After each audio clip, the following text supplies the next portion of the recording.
world. So literally it's a criminal act. And every newspaper, every broadcaster has a patriotic duty to expose these scum and the evil they project. The election primaries served as a great diversion, while the true future course of the nation was being set behind closed doors. You've got, obviously, the Bilderberger Group, founded by the former Nazi Prince Bernhard of Holland. You've got the Trilateral Commission, founded by David Rockefeller's Zbigniew Brzezinski. They're the ones who ran the Carter administration. Everybody in the Carter administration, from Carter and Mondale and Volcker and Brzezinski, were all members of the Trilateral Commission. Founding member of rap sensation Public Enemy, Professor Griff, gave us his view of the Obama phenomenon. Barack Obama's been given a pass by the Blue Bloods. He's been given the okay by certain secret societies for them to let him in. I truly believe imperialism and fascism needs a facelift. And that facelift is going to have to be black. And the reason why I believe that, simply because I think they're trying to go into Africa. Well, they're already in Africa. But they want to totally control all the natural minerals that they're going to need to carry themselves into the 21st, 22nd, and 23rd centuries. You follow me? So I think they have to go through a phase of galvanizing the masses of dark-skinned people that truly believe that change needs to come, but the change that they're talking about is not necessarily change for the better as far as the masses of the people. It's probably a better change for them. It's not going to change for us, the little man on the totem pole. And no one looks at the agenda. As long as he positions himself right, have the right tie on, have the right smile, repeats the slogans over and over and drives it home, the average American is just going to swallow it hook, line, and sinker. And we don't even know what the agenda is. Writing in his 1964 book, With No Apologies, Senator Barry Goldwater said, "The Trilateral Commission is intended to be the vehicle for multinational consolidation of the commercial and banking interest by seizing control of the political government of the United States. The Trilateral Commission represents a skillful, coordinated effort to seize control and consolidate the four centers of power: political, monetary, intellectual, and ecclesiastical. What the Trilateral Commission intends is to create a worldwide economic power superior to the political governments of the nation-states involved. As managers and creators of the system, they will rule the future." Bilderberg issues executive decisions and prime directives to its subdirectorates for implementation. The Trilateral Commission takes the Bilderberg Group agenda and executes it through regional roundtable groups throughout Europe, Asia, and the Americas. The Council on Foreign Relations serves as the managing roundtable group in the United States sector. The Council on Foreign Relations has dominated every administration since the days of FDR. The way in which they make policy and rule is that they are a polycentric oligarchical system. You have to be a finance oligarch. Remember, this is not a society ruled by generals, not by priests, not by bureaucrats, not by demagogues, none of those, but by bankers. Bankers rule, and the bankers set up these institutions. They set up things modeled on the Royal Institute for International Affairs, Chatham House, and the Milner Round Table of the period right after the Boer War, so even before World War I. You had the British setting up these round tables, institutes with publications and conferences, and this is how they make policy. Upon Obama's inauguration, members of the Bilderberg Group, Trilateral Commission, and CFR flooded into every position of power in the executive branch, replacing Trilateral Commission and CFR members who previously filled the positions during the Bush administration. When you look at the U.S. ruling class, you'd have to say that they're a really pathetic bunch of failures and bunglers. They are a miserable excuse for a ruling class. And that's one of the big problems we have, is you go from Clinton to Bush to Obama. What stays the same is the ruling elite that gives these puppets the orders that they act on. And these orders are wrong-headed, let's say, to say the least. They're basically bankrupt. They're going to lead to the collapse of this civilization. What they're doing is using the existence of the United States as a formerly powerful nation state to act out their Wall Street fantasies of world domination and maintaining their capital structures and maintaining their system of looting. And this can't be done. So the basic question is, they've hijacked our country and you got to take it back from them. You've got to drive Wall Street out of the government, and at that point you'd have a reasonable chance of getting back to prosperity and some kind of peace and order in international affairs. We had a chance to speak with economist and author George Humphrey. They have created a power elite. And we're not talking about the millionaire down the street. You can't even be a member of their club unless you're a multi-billionaire. And friends, this is not about rich versus poor. This is about a very, very small handful of the worst criminal element on this planet, manipulating and destroying the good people of this nation and of this world. About this Obama with change. Look at the people he's put in to mastermind the economic recovery. Larry Summers. I love it. Every time they talk about Larry Summers, he's always brilliant. He's another brilliant one. He's the one that helped dismantle the Glass-Steagall Act, the banking act that was put in place in the 1930s, so the banks couldn't become the banksters that they become. In the 1990s, you had the beginning of the derivatives bubble, thanks to people like Alan Greenspan, Rubin, Summers, a lot of the people who are now back in the Obama administration. And the derivatives, I think, are the centerpiece of this entire problem today. These are the same people, Geithner from the Treasury Department. Could you imagine that? Now we have the U.S. Treasury Secretary, who also is a Robert Rubin protege of the Larry Summers group, that dismantled Glass-Steagall and broke apart the regulations that would have prohibited the banks and brokerages from becoming these criminals. He was the former president of the New York Federal Reserve, and now he's our Treasury Secretary. And as we all know, the Federal Reserve is as federal as Federal Express. It's a private bank. And now we've put this guy in charge of it?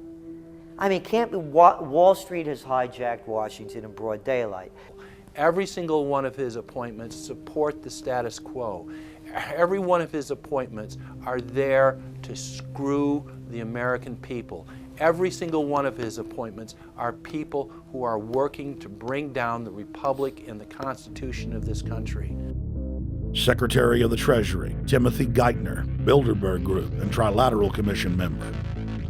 Secretary of State Hillary Clinton is a Bilderberg and CFR member. She is also married to Trilateral Commission member William Jefferson Clinton. Ambassador to the United Nations, Susan Rice, Trilateral Commission. National Security Advisor General James L. Jones, Bilderberg, Trilateral Commission, and CFR. Deputy National Security Advisor Thomas Donnellan, Trilateral Commission, CFR. Special State Department Envoy Henry Kissinger, Bilderberg Group, Trilateral Commission, and CFR. Chairman, Economic Recovery Committee, Paul Volcker, Bilderberg Group, Trilateral Commission, Council on Foreign Relations. The Director of National Intelligence, Admiral Dennis C. Blair, Bilderberg Group, Trilateral Commission, CFR. Secretary of Defense Robert Gates, Bilderberg Group, Trilateral Commission, CFR. Deputy Secretary of State James Steinberg, Bilderberg Group, Trilateral Commission, CFR. State Department Special Envoy Richard Haas, Bilderberg Group, Trilateral Commission, and President of the CFR. Obama Presidential Advisor Alan Greenspan, Bilderberg Group, Trilateral Commission, CFR. State Department Special Envoy Richard C. Holbrooke, Bilderberg, Trilateral, CFR. And the list goes on and on. Even if Barack Obama were the most wonderful person in the world, he was groomed and brought to power by the global elite to carry out their agenda. Humanity must look past Obama and realize that presidents come and go, but the shadow government and their program of global enslavement continues. How could people be so stupid and gullible to believe a bunch of political people? So people who voted for Obama were trying to express, I think, first of all, something worthwhile. The hatred for Bush, Cheney, the neocons, the desire to punish the Republicans for their adventures, their police state, and their economic depression. The second question was on the economy. People felt that Bush was selling them down the river into a world depression. He is, of course, the new Herbert Hoover in that regard, so they were trying to get something different from that. The tragedy, of course, is, and this is really why Obama was groomed and prepared over a period of almost 30 years now, that Obama is there to frustrate and to deceive all of those hopes. Obama is a cruel hoax. He's a bogus sham. He's an absolute denial of everything that you'd expect from an American president. It is very disturbing to see well-meaning people falling for high-tech propaganda over and over again. It happened after 9/11. The American people en masse were swept into a mob psychology, irrationally throwing their common sense to the wind and doing whatever the administration told them to. The general public eventually caught on to the fact that George W. Bush was a deceitful thug and that the economy was in freefall. In the midst of it all, Barack Obama was there, speaking out against the abuse of the people at the hands of the establishment. With the election of Barack Obama, the world rejoiced that the United States was no longer in the hands of madmen. But unfortunately for humanity, this was another vicious fraud. I want to like the guy. He speaks gently, he's intelligent, he seems to be a man of peace. He is just as charismatic as they come. But you know what?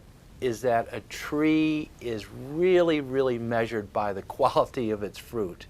And when you kind of put away all the flowery words, when you put away all the rhetoric, when you put away all the rock and roll music, what he does is what's important for the people of this country, starting with the truth. Obama is notoriously a liar. He promised that he would get out of Iraq, I think within 16 months at some point. We had Samantha Power telling the Scotsman that he wouldn't be bound by those promises, and sure enough, he's now not going to be bound by those promises. Obama pledged in hundreds of speeches and interviews that within 6 months of being elected, he was going to bring our troops home from Iraq. But after he was inaugurated, the story changed. Now he said that they would look at bringing some of the troops home in 16 months. 2 weeks later, his story had changed again. Now the administration would look at bringing the troops home in 23 months. Well, Obama's already fudging. He's fudged since day one in this election, where he first said we're getting out. Well, now it's a timetable, and now it's da-da-da, because they're getting to him. They're understanding that, and he ain't going to be able to get him out because people more powerful than him got us in. When he first ran, remember, he was going to take the troops out. I get in there, troops come home. Day one. There is no military solution in Iraq, and there never was.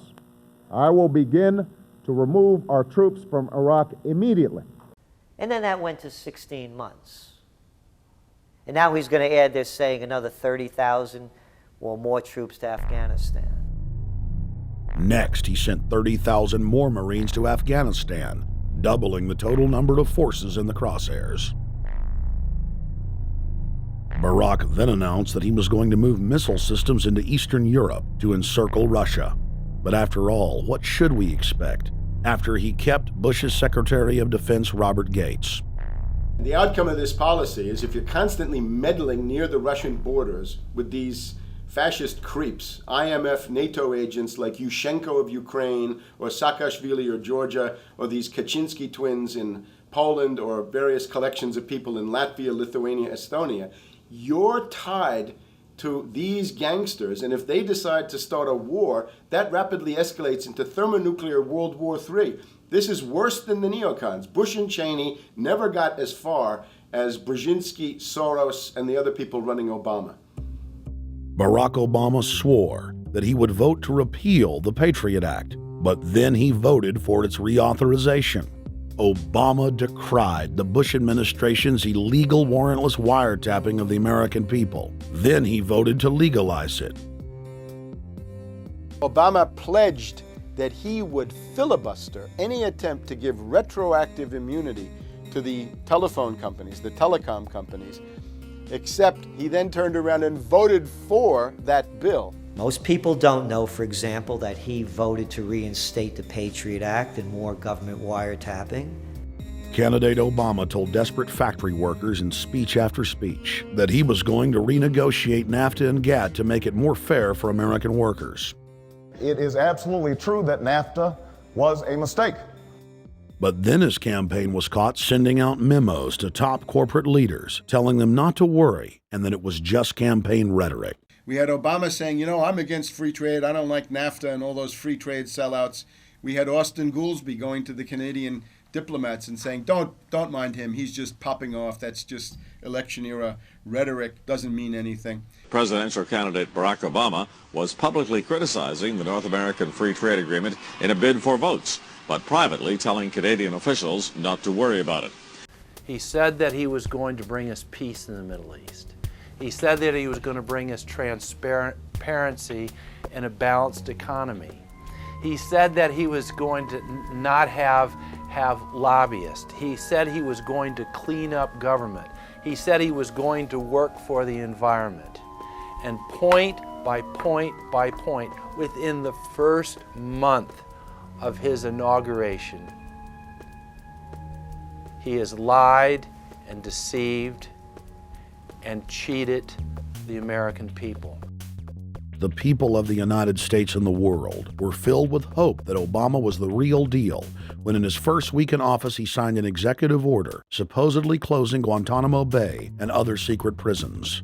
Then the press actually had a chance to read the executive order and were shocked to find that the executive order only said that Obama was thinking about closing Guantanamo in a year. But worst of all, the executive order continued the practice of rendition, which the LA Times called secret abductions. They don't know. They think that he's signed off immediately on closing Guantanamo, but he's allowing prisoners now to be taken to foreign countries and not knowing where they're sending them and to be tortured in foreign countries. They don't know that they kept that provision in there. Obama is now continuing the practice of secret arrest, secret prisons, and most importantly, indefinite detention without trial. When a British High Court said that it was preparing to release secret British and U.S. torture orders that prove that the Bush administration was ordering personnel to systematically abuse detainees, Barack Obama threatened to cut off all U.S. intelligence ties to England. To add insult to injury, he stated that the program was important to national security, not only endorsing Bush's crimes, but continuing them. Obama voted for a reinstatement of the Patriot Act.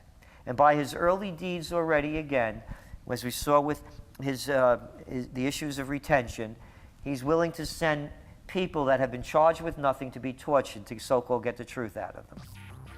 If the makers of this film attempted to cover all of Obama's lies, this documentary would never be released because there are new ones every day. So in the interest of time, we're going to cover one more big one.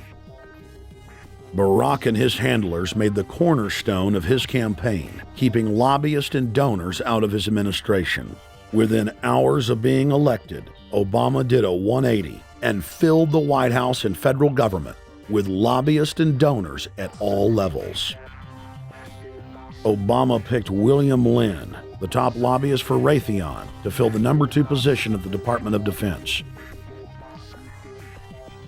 Timothy Geithner, former president of the private Federal Reserve Bank of New York, was picked by Obama to be Secretary of the Treasury. Geithner promptly crammed the Treasury Department full of lobbyists, like his chief of staff, Mark Patterson, formerly the top lobbyist at Goldman Sachs. Obama appointed top lobbyist to the Saudi royal family, George Mitchell, as the lead Middle Eastern envoy. Obama appointed the king of Wall Street lobbyists, Leon Panetta, to head up the CIA. Obama tapped Tom Daschle, top lobbyist for healthcare firms, to run the Department of Health and Human Services, and the list goes on and on. Then, 3 weeks into his administration, Obama launched a new lie, more outrageous than the previous. with Academy Award level conviction. He said that he was upset about the banker bailout, which his own chief of staff, Rahm Emanuel, another former Wall Street executive, had engineered. Obama said that he had signed an executive order capping the CEO salaries of those who had taken the bailout money. There was just two problems. All the major banks and brokerage firms were exempt, and the new order only dealt with any future bailouts, and those were to be on the honor system. What gets people upset, and rightfully so, are executives being rewarded for failure. AIG, Bank of America, and Citigroup, which have received billions in bailout money, don't fall under this plan. Only banks negotiating future agreements with the government will be restricted. But this appears to be built on an honor system, and White House Press Secretary Robert Gibbs had a hard time explaining how enforcement would work.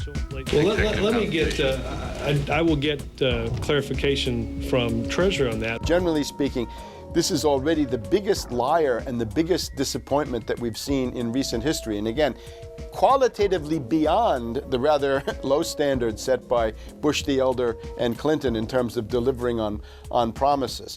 Bottom line, Obama is a fantastic actor and an even better liar. His track record is clear.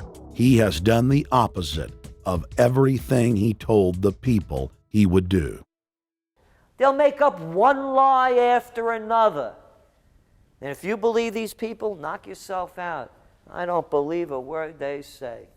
Within 1 month of the passage of the first banker bailout bill, the press reported that over $5 trillion had just disappeared out of the U.S. Treasury. By December, the amount of money that had been stolen had reached $8.5 trillion. The leadership of both political parties circled the wagons and would not discuss where the money had gone.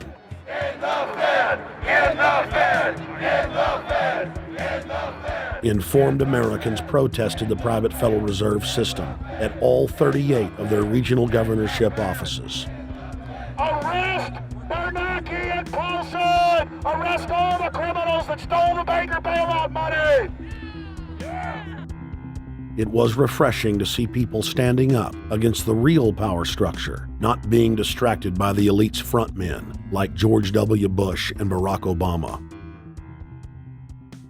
We traveled to Dallas, Texas to cover We the People taking on the real enemy.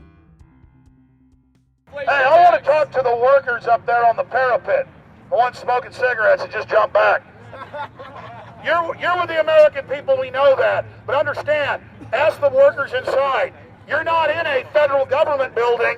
You're in a private Federal Reserve that uses that name as a fraud. That'd be like if my first name was Federal Reserve Jones. I'm still not the federal government. I'm not a federal agency. But if I said my name was Federal Reserve, I could go out and pay off politicians and get them to allow me to get into power so I could issue the currency and credit, and then I could buy up the world. That's what these criminals have done. A lot of people think that the Federal Reserve is already part of the government. They're not. It's controlled by cliques of unelected, unaccountable bankers meeting in secret. Most of these people have never even been through the formality of a Senate hearing or a Senate confirmation. They claim that they're part of the U.S. government. They masquerade as if they were part of the U.S. government. But in reality, this is a purely private operation. Jackals, hyenas, raptors, all of them loyal, not to the American people, but to the Wall Street banks, which is where most of them come from. Everyone is pointing to Barack right now, President Obama, as saying, you got to get the economy together. You got to get the economy together. When in fact, the president has very little to do with the economy. It's the Federal Reserve chairman that at least sets the policy. That's a privately owned company, the Federal Reserve Bank. They set the agenda. These guys are masquerading as a federal institution. They are a private banking consortium, and this is their front, their holding company. The Federal Reserve is not federal. It's a front for a private banking cartel. That's on record in congressional testimony, and they're the ones orchestrating the economic collapse we're seeing right now, so that's why we're here. While at the In the Fed rally outside the Federal Reserve Bank in Dallas, Texas, we spoke with Ron Paul's brother, Wayne Paul. 1913, the Federal Reserve Act was passed floor of the House where 3 members of Congress were on the floor. At that time, they only needed a majority of votes to pass it. So in 1913, the Federal Reserve Act was passed. 20 years later, 1933, under Roosevelt, the United States was declared bankrupt. And in 1933, the Federal Reserve private bank says, okay, USA, what are you going to pledge as collateral on the debt you owe me? What happened by 1936? Does anybody know? We instituted Social Security system, and you and I and our children and our children's children were pledged as collateral on the debt of our government to the Federal Reserve. And that's where we're at today. It took 20 years to make this country bankrupt, and since then, our government has operated under emergency powers of our government. It is not the president that makes the decision in this country. It's the Secretary of Treasury who turns around and is put in there by the Federal Reserve to manage the bankruptcy. We've been in bankruptcy ever since. So to print $700 billion and to give it away, how do they get away with it? The manager of the bankruptcy is told by the Federal Reserve this is the way to go. That's where we're at today. Yes, we should point out, Congressman Ron Paul now has a huge amount of sponsors for a bill in the House of Representatives to abolish the private Federal Reserve crime syndicate. In 1913, the money power of the country was taken away from the people. By constitutional privilege, it belongs with the Congress, but it was given up in the Federal Reserve Act. The Federal Reserve is no more federal than Federal Express, but yet it has the power to determine the direction of use of money in our economy. If we could take that power back and put the Federal Reserve under Treasury, we start to be in a position of being able to control monetary policy on behalf of the United States people. The Federal Reserve is totally private, and Alan Greenspan 2 weeks ago on PBS on Lair NewsHour said on record that they are above the law, the Congress, the President, everyone. No court can do anything. We run America. What is the proper relationship, what should be the proper relationship between a chairman of the Fed and a president of the United States? Well, first of all, the Federal Reserve is an independent agency, and that means basically that there is no other agency of government which can overrule actions that we take.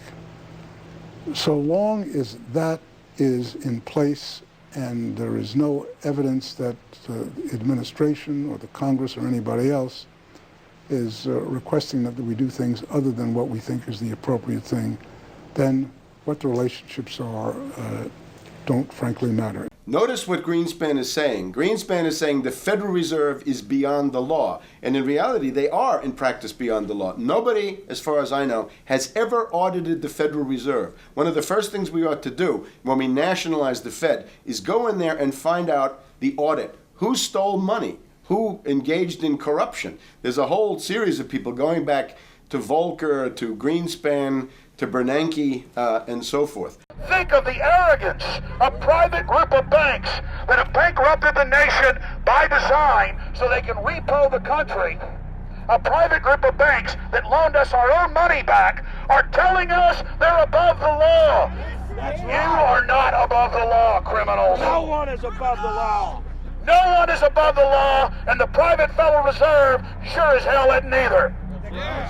Since the founding of the Federal Reserve back under Woodrow Wilson, the Federal Reserve has struck out 3 times. They didn't stop the crash of 1929. They didn't stop the banking panic of 1932, 1933. And now they are the cause of the derivatives crisis because they're the ones who inflicted derivatives on the world with Alan Greenspan. Instead of our economy being about goods and services and real products and manufacturing, it's all about these guys, the private Federal Reserve that masquerades as a government entity who controls the issuance of currency and credit.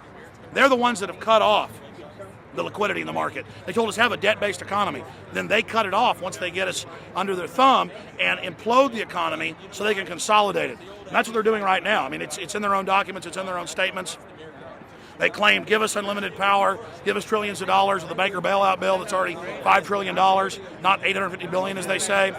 And we'll get the economy going, but they're hoarding the money and buying up other banks that aren't part of the Federal Reserve, buying up insurance companies, buying up roads, infrastructures, media empires, defense contractors. What the banks do is they implode an economy by cutting off credit, and then once things really fall to a low, and they know the low because then they buy everything up and start then putting more money back into the economy, and then they build it back up. So they build us up and then shear us, build us up and shear us. And they're getting ready. All over the world, they're always shearing some country, imploding it. Comes out in their own IMF and World Bank documents. That's just the foreign arm of the same cartel. And these are the people who claim to be the saviors of the economy, the people who have created every important crisis in the past 100 years, the Federal Reserve. So it's illegal, it's unconstitutional, and it's a failure. And I think the failure is what everybody can see right now. Yeah, what they do is they make you think Clinton's evil in running things. Then, oh, Bush will save us. And then, oh, Bush was evil. Now we'll be saved by Barack Obama, but he's just a puppet. But as we get deeper into this phase, when they implode the economy, they have all the money and all the control. But they also like to pose as the savior. So Obama is meant to be the savior during the Depression, and he'll save us with a 1 million person, he said, is bigger than our military, domestic spy force, a 3 million person environmental spy force. So giving people these jobs to be government bureaucrats and spies to go out and manage the other 290-something million Americans. And so this is classical fascism. The communists also do it. Any vertically integrated command and control authoritarian system does this. So they're openly following what the same group of banks did in Germany, Russia. It's in the Communist Manifesto to have a private central bank, because the private central bankers actually wrote the ideas that they had Marx and Engels put out. People go, well, why would the banks want communism? It doesn't exist. They rape us, they consolidate us, they put us into work brigades, they make us slaves, and they say it's a people's paradise. Look at it, boy, you're really doing good. And then they transfer all the wealth of the nation offshore. The globalists are outside all the nations. That gives them safety, and they play countries off against each other. And so that's what we're facing and dealing with. And so they're bringing in classical, hardcore tyranny in the U.S., but we have the internet. We've grown our numbers. The alternative media has exploded. That's what they're trying to move in to shut down and regulate and tax the web, but it's too late for them. They're playing in the 19th century, 20th century rules. It's 21st century, the century of resistance to tyranny. And so it's going to be one hell of a fight with the people and free humanity on one side and the New World Order on the other. And every one of you out there counts, needs to be involved in this fight like nothing you've been involved with before, because this is life and death. Everything depends on exposing these people. Everything depends on showing the people that this is the New World Order, this is the criminals. We're dealing with the king rats here, the people that are carrying out tyranny worldwide. And either they fall or we fall. Either worldwide darkness and a new age of tyranny and oppression and with a scientific overlay, or a new age of liberty and freedom and a new renaissance. The choice is the people's out there. Okay, we can tell you what's going on. You can check it out for yourself and find out it's true. But don't wait. Investigate now. Get involved now. Go out there and reach out now. We don't have time. If you're looking for the solution, look in the mirror. Look right into the mirror, because you out there, men, women, old, young, black, white, doesn't matter. It's going to be up to you if they win or if liberty succeeds and the people have a chance of having any future. These are cold-blooded eugenicists. These are cold-blooded people who think they're God, think that they're our masters, that think that we're animals. These are the guys that funded Lenin and Stalin and Hitler and Mao. These are the guys, it's all on record, that bankroll this stuff. They are hardcore vicious, and they must be resisted. Up until about the Kennedy assassination and the beginning of the war in Vietnam, the United States is a very powerful engine for world progress. It's the assassinations, the Kennedy assassination,